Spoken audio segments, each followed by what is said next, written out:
ഉറിയിലും വെടിനിർത്തൽ കരാർ ലംഘനം നടന്നുവെന്ന റിപ്പോർട്ടുകളാണ് ഇപ്പോൾ പുറത്തുവരുന്നത്. NHPCയുടെ ഓഫീസിന് സമീപവും പാക് ഷെല്ലുകൾ വീണതായാണ് വിവരം. കഴിഞ്ഞ ദിവസം രാത്രിയിൽ ജമ്മു കശ്മീരിലെ കുപ്വാര, ബാരാമുള്ള, ഉറി, അഖ്നൂർ പ്രദേശങ്ങൾക്ക് എതിർവശത്തുള്ള പ്രദേശങ്ങളിൽ പാകിസ്ഥാൻ ആർമി പോസ്റ്റുകൾ ചെറിയ ആയുധങ്ങളും പീരങ്കികളും ഉപയോഗിച്ച് പ്രകോപനമില്ലാതെ വെടിയുതിർത്തു. ഇതിന് പിന്നാലെ 4 ഇടങ്ങളിൽ പാക് പ്രകോപനമുണ്ടായെന്നും വെടിനിർത്തൽ കരാർ ലംഘിച്ചുവെന്നും കേന്ദ്രവും വ്യക്തമാക്കിയിട്ടുണ്ട്. ശക്തമായി തിരിച്ചടിച്ചിട്ടുണ്ടെന്ന് സേനയും അറിയിച്ചു. അതേസമയം ഓപ്പറേഷൻ സിന്ദൂറിന് ഇന്ത്യക്ക് തിരിച്ചടി നൽകുമെന്ന പാക് പ്രധാനമന്ത്രി ഷഹബാസ് ഷെരീഫിന്റെ പ്രസ്താവനയ്ക്ക് പിന്നാലെ പാക് പോർ വിമാനങ്ങൾ ഇന്ത്യൻ അതിർത്തിയിലെത്തി. പഞ്ചാബ് അതിർത്തിയോട് ചേർന്ന സ്ഥലത്താണ് പാക് യുദ്ധവിമാനങ്ങൾ എത്തിയത്. എന്നാൽ റഡാർ സംവിധാനങ്ങൾ വഴി പാക് വിമാനങ്ങളുടെ സഞ്ചാരപഥം മനസ്സിലാക്കിയ ഇന്ത്യൻ യുദ്ധവിമാനങ്ങൾ മേഖലയിലേക്ക് ഉടൻ എത്തിയതോടെ പാക് വിമാനങ്ങൾ അതിർത്തി കടക്കാതെ മടങ്ങിയെന്നാണ് വിവരം. അതേസമയം ഇന്ത്യയുമായി സമ്പർക്കം നടത്തുകയാണെന്ന് പാകിസ്ഥാന്റെ ഉപപ്രധാനമന്ത്രിയും പാക് വിദേശകാര്യ മന്ത്രിയുമായ ഇഷാഖ് ധർ ഒരു വിദേശ മാധ്യമത്തിന് നൽകിയ അഭിമുഖത്തിൽ പറഞ്ഞു. ഇരു രാജ്യങ്ങളിലെയും ദേശീയ സുരക്ഷാ ഉപദേഷ്ടാക്കൾ തമ്മിൽ സമ്പർക്കത്തിലെന്നാണ് പ്രതികരണം. എന്നാൽ ഇന്ത്യ ഈ വാദത്തോട് ഇതുവരെ പ്രതികരിച്ചിട്ടില്ല. രാത്രി വൈകിയാണ് പാക് ഉപപ്രധാനമന്ത്രിയുടെ പ്രതികരണം പുറത്തുവന്നത്. അതേസമയം ജമ്മു കശ്മീരിലെ അതിർത്തി മേഖലയിൽ പാകിസ്ഥാന്റെ ഭാഗത്തുനിന്ന് ആക്രമണം തുടരുകയാണ്. കശ്മീരിലെ കുപ്വാര, ഗുരേസ് സെക്ടറുകളിലാണ് പാകിസ്ഥാൻ വെടിനിർത്തൽ കരാർ ലംഘിച്ചത്.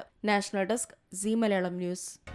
പുതിയ വാർത്തകളും വിശേഷങ്ങളും ഇനി വിരൽ തുമ്പിൽ. എല്ലാ ഡിജിറ്റൽ പ്ലാറ്റ്ഫോമുകളിലും ഇപ്പോൾ സീ മലയാളം ന്യൂസ് ലഭ്യം.